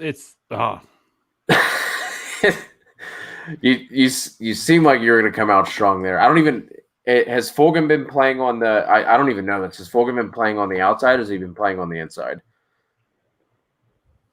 Oh, looks close to even. So he's played 52 snaps out wide and 30 in the slot. Straight out of Old Dominion, the Monarchs. I mean, his it's funny because his best comparable is actually Michael Gallup. Interesting. But he's getting a 25% target share, which is crazy. It's 13th best. His 22.4 fantasy points per game is third. But he's only played 2 games. So, but weeks 4 and 5, I mean, and that's, to be honest with you, what he did against Pittsburgh was super impressive. And I think that has to be taken into consideration. It's not like he did it against Cincinnati or some terrible defense and we're overhyping it. Like, they did this against Pittsburgh and that's literally all they had. I mean, because Zach Ertz is like, I think I might be able to beat him in a race. Probably can't, but it looks like I could. And, like, to be honest with you, the tough part with Fulgham, though, is that everybody's starting to get healthy. Like, Deshawn Jackson sounds like he could be back. Alshon Jeffrey could actually be back this week. But the thing is, I'm not trusting Alshon Jeffrey either. Because Alshon Jeffrey, I have no fucking idea what to expect from that dude when he comes back. Not to mention Jalen Reagor can be back, is supposed to be back next week. So if Jalen Reagor is out there, go at him because that's who I want on this out of this group. If you really want a Philly wide receiver, go get Jalen Reagor if he's still sitting out there. Because I think on when I did the show on Monday, he was only rostered in like 13% of leagues. Everybody's dropped him, so that's the guy I'd want. Jers is holding it down for us out there on those Twitch streets. Got to start 2 out of these 4: Ayuk, Christian Kirk, Shenault, Henderson. Full PPR. As long as Shenault plays, I think I'm locking in Shenault. Yeah, so it's Kirk and Shenault. I know we didn't get to them, but just I guess our top flex plays this week. I know Jen had CeeDee Lamb, Shenault, and Chase Edmonds, which we've talked about some of these guys. I have Devonta Freeman, Christian Kirk, who I love this week. He is starting to get more opportunities in this offense going against Dallas. Like, I absolutely love Christian Kirk this week. And the other one's Myles Gaskin for me as our top flex. And Cody failed. He gets an F for the homework because he has nobody written down. At least in the show sheet, he does not. This is one of those instances where I slid my homework underneath the pile. And I'm like, I don't know. My homework's been on the desk the whole time. So I have Montgomery, Gaskin, and Chenault were some of mine. I also like Devontae Parker. Whenever I first looked at Fantasy Pros consensus rankings, Devontae Parker was all the way down at wide receiver 37 for some fucking weird reason that just made no sense to me. But yeah, for me, Chenault's locked in. Christian Kirk is in there too. Yeah, it's Kirk and Chenault. Yeah. Miles wants to know, drop Ebron for Fant. Yes. Yeah. Yeah, I would do that. I don't think you can count on Ebron, especially as like if everybody is healthy, you can't count on Ebron. Like Vance McDonald's is still being involved to at least to some extent, enough that like Ebron's not getting all of the tight end looks and snaps there. E4 Mafia, will Eckler play again this year? Yeah, I think that was only like a 6-week injury, 6 to 8 week injury, something like that. The only way I could see them not, if they are completely like out of it, which is crazy. I feel like, listen, I'm a Chiefs. I am a Chiefs fan, and I do not care for any team in the division, but it is tough to see the Chargers lose all these games and after getting up on big leads and continuing to lose late. But if they're out of it, I could see them holding Eckler out. I don't think that's going to happen. But I definitely think he'll be back at some point in the second half of the season. Got a kicker question from Ray Gamer. Jen, I'll throw this one to you. Lutz is on bye. Would you pick up and play Jason Sanders versus the Jets or Koo versus the Vikings? Yeah,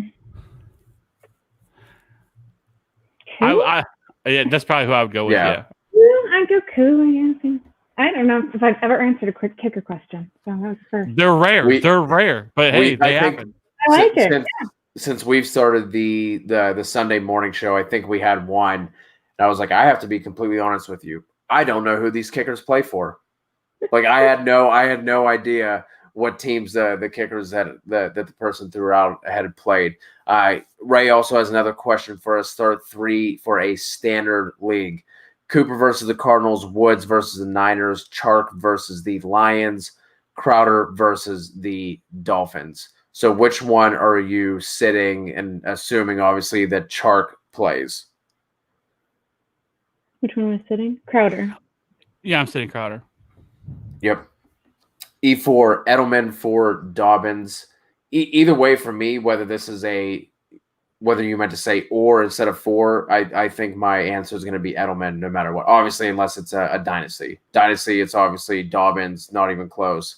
But I mean, you can't. We talked about it already. You can't trust any of those running backs in that, and there hasn't been like any indication either of like Dobbins like ticking up, trending up, and the other guys dropping down. Like Gus Edwards has been the one who's been most involved over like the past 2 weeks, I believe, or like getting the most snaps out of the 3. So whether you're asking to start Edelman or if you should trade Edelman, I want Edelman on both of those sides. Miles wants to know, should I pick up Gore? No. Unless you just hate yourself inside and you just want. No, I just don't think you can, right? Like we talked about earlier. Like for me, I would much rather have Royce Freeman. I think there's some other guys that are probably available that you could pick up, like a Duke Johnson, guys like that. But with Melvin Gordon, going to be suspended for 3 weeks, Royce Freeman's a nice little solid in between that time guy that I'd rather add. And if you want to get crazy, like I would probably rather add Divine Azigbo and Raquel Armstead should be back here soon as well for the Jaguars. But obviously James Robinson has a lock on that. But if something were to happen to him, like we're getting closer. We're now in the peak of adding handcuff backs. And so Frank Gore has such a low ceiling. He's going to get you like 6 fantasy points a week, and it's just not worth the trouble. I would rather have LaMichael P. Ryan out of that backfield, to be honest. Michael LaRock. Justin Jackson, right? Like pick up somebody like him that or might have Justin Jackson if he's of course, yeah. Don't pick up Frank Gore. Pick up somebody like that, but you've got some trajectory there. Yeah. All right, we're gonna roll through these. I know I said that a half hour ago, but I swear to God this time. Michael LaRocca, Cav, I'll throw this one to you. Hollywood or Deontay? Hollywood. Jen, I'll throw this one to you. Full point PPR. Need to start 3. Crowder, Ridley, AJ, Diggs. So who are you sitting out of those 4? Crowder.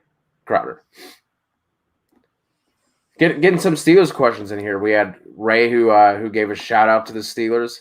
I don't know if it's the accent maybe giving it away because we don't have anything Steelers sitting anywhere, right? Big Ben rest of season. Jen, how you feeling about him? I don't know if you can see the football. There is something Steelers there. Sorry. Ben rest of season. I think he could do worse. Sad face for me, but I don't like Ben that much. But he's looking way better than he was before. I know what they say about that surgery. Who knows if it's true or not, but I think he's got at least decent weapons. So it all depends on who you're, it's hard to answer that question when I don't know who you might be leaving on the waiver or who you have, and you're trying to kind of get Ben over them. But he is. Yeah. I don't think Ben is locked in as your quarterback. Like I think you could potentially drop him to stream somebody else. Blue Crew jumping in at the end as always. Needs to drop one of these to acquire a bye week running back. Kevin, with those to you. Needs to drop either Higgins or John Brown. So let's start with there. Who are you dropping between those 2 receivers? You dropping T? You dropping John Brown? Don't drop T. So this is the way I would do this. I would drop John Brown twice. Okay. So here's how I would do it. I would put a waiver in for Madison. See, though, I will say this: if it's just for this week, it's 100% Madison. If it's for Freeman, like I could see myself prioritize. Like I would be happy with either. Let me put it this way, because I think Freeman actually rest of season because Freeman's actually looked pretty good and. He looked pretty good last week, and he was very involved. He did show some burst, for sure. Yes. I mean, he looks like he still has actually something in the tank. I know a lot of people – I think – and maybe some of it's because of, I'm on Twitter a lot, and there's a lot of Dynasty folks on there. But people – it's like once players hit like a age apex of like 27, they're automatically dust, and they could never be anything ever again. It's kind of like what I've heard about Devons Freeman. And the same thing with Le'Veon Bell. Like, he's dust. Like, it had nothing to do with Adam Gase and being on the Jets. Like, it's just Le'Veon Bell's cooked. But anyways, if you look at him last week, so he's really gotten more involved in this offense with Devons Freeman. 29% of the snaps for week 1. Then he played 59%, 57%, 11, 17 carries week 4 to 5. And then he's run about 33 routes, getting targets and receptions. Last week he had 87 yards and a touchdown. So I would be happy with it. But so I would put in a waiver on both of them, and I would put one in on Madison and then put another one in on Devonta Freeman just to make sure you get one of them. Because if you only put it in for the one of them, you're not going to, obviously. So you want to put it in for both. So I assume that it's going to be Alexander Madison. So I would just be happy with Devonta Freeman. And actually, I think long-term you'll be more happy with that because Dalvin Cook will be back week 8. E4 wants to know best defense to stream this week. I would be lying to you if I had any options off the top of my head, but I will tell you if you head over to the fantasyauthority.com, we do have a defensive streamers article with 3 options in there from Nate, Ben, and Robbie. So head over there, check that out. It'll literally take you 2 seconds to find it. Plaku is back. This trade for Chris Carson. Right now I have Matt Ryan. My options are Jonathan Taylor, James Robinson. Who do I give him?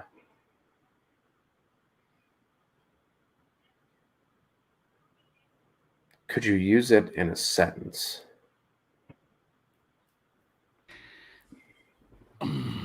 It would probably Jonathan Taylor. No, it wouldn't. No, I think if you're getting Chris Carson, I think I would probably do James Robinson.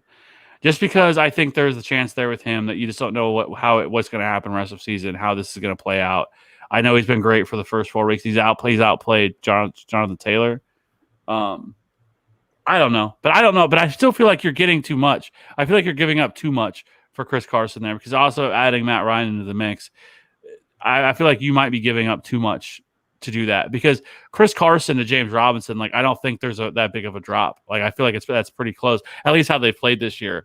And he's been the workhorse. And then you have Jonathan Taylor who hasn't been as good. So like I don't know. Like I feel like I'd probably go Jonathan Taylor. Actually, I don't know. Fuck, I don't know. I know that's like this hedging to the max, but I just hate giving up either one of those. We had mentioned Gaskin earlier in the pod. Kev, would you play Gaskin over Kirk?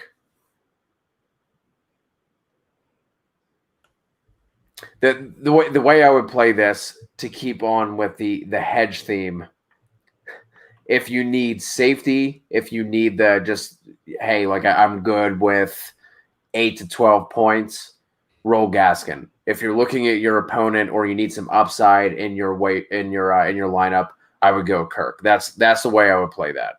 If you need the safety, if you just need the points, if you feel comfortable going up against your opponent, roll Gaskin. If you need upside, go with Kirk.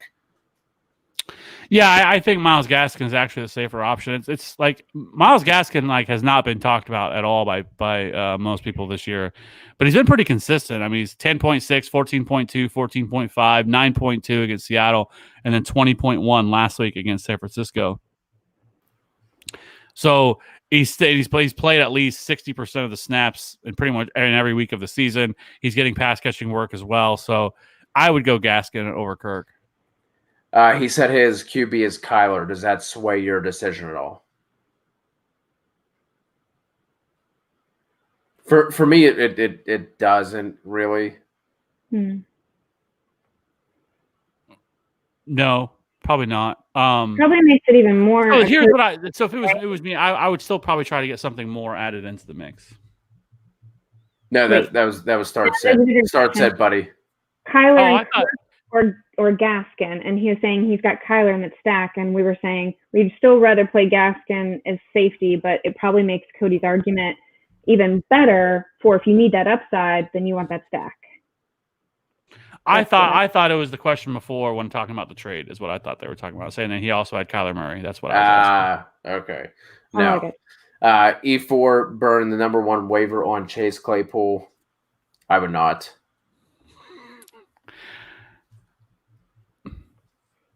Kev, you said we need to pump the brakes. Are you burning your number one waiver priority on Claypool?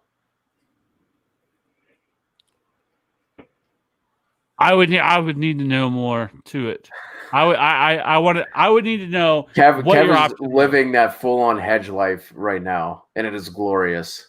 No, I'm not. But I think context matters. It depends on if you're a team that doesn't have much wide receiver depth and you desperately need a wide receiver, like it is possible that Chase Claypool can continue to be efficient this year and be that big body wide receiver and be a threat inside the red zone. Deontay Johnson continues to get hurt. Juju Smith-Schuster has not played very well so far this year. So, I don't hate it.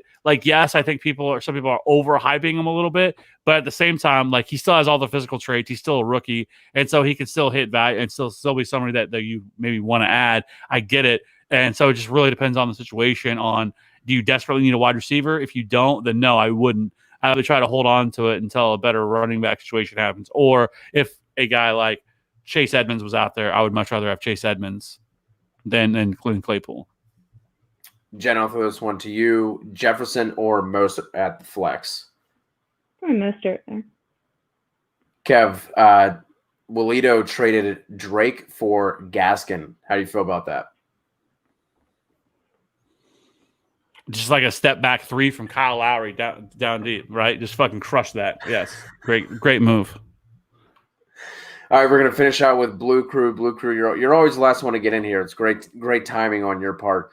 PPR need help at running back. Do you think I can trade Claypool for a decent running back? Who would be an equal value kind of guy you would shoot for in a trade if you're Blue Crew?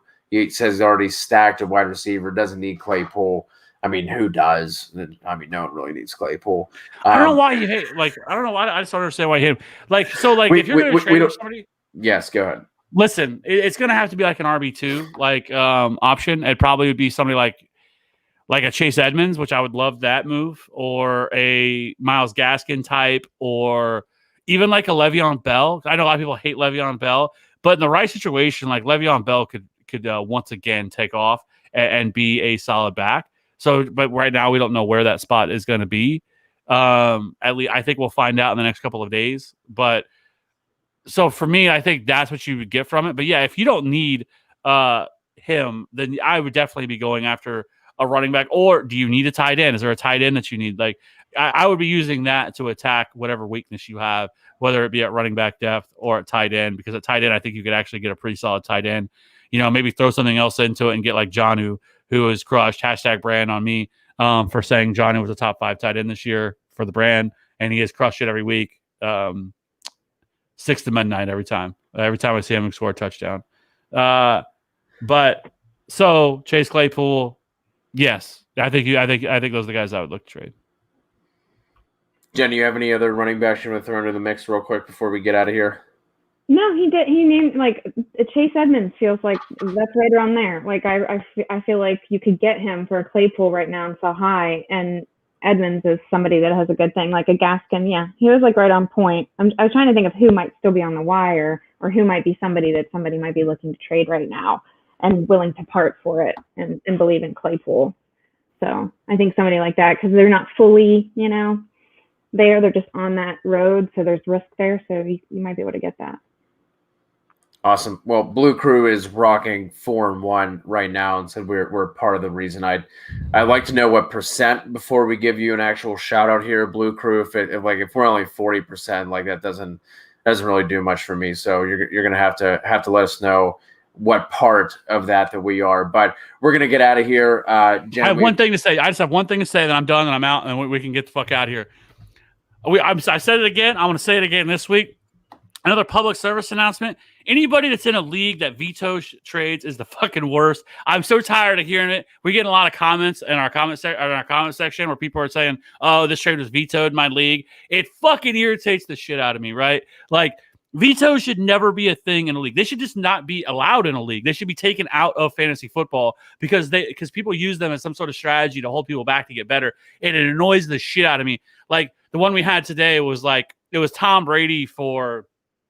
What was it? Alexander Madison and Crowder. Yeah. Like there's nothing unfair about that, but they thought it was an unfair trade to his league mate. So they vetoed it. It is the stone cold worst. You should never veto a trade ever unless it's 100% collusion. Unless it's like somebody's trading Kamara for Chris Conley. I don't know why we said Chris Conley's name 46 times today, but here we are. But yes, if it's something like that, okay, that's collusion.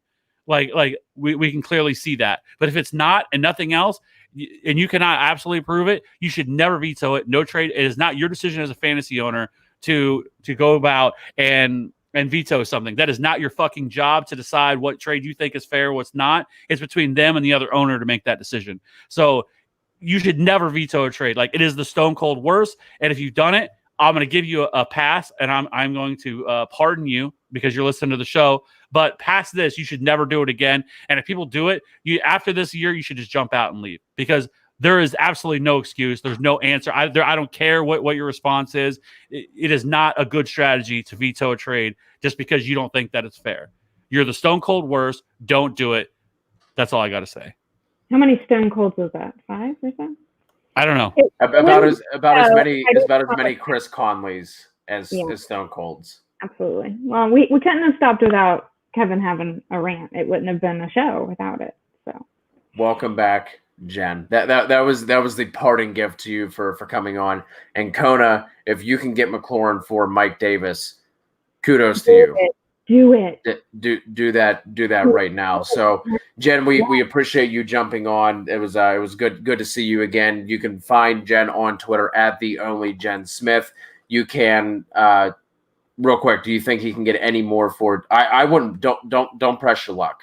McLaurin is plenty enough for Mike Davis. So stick with that. That's a good trade on your part. So again, you can join us on Sunday mornings at 11. We'll be doing the same thing. We'll have more information. Kev will definitely be hedging a little less. So until then, again, Jen is on Twitter at the only Jen Smith. You can find me on Twitter at CKutzerFF, Kevin on Twitter at the Fantasy Rat 13. written content at thefantasyauthority.com, and you can find the TFA handle at @FF_authority. Until next time, see ya. Subscribe. Subscribe. Bye.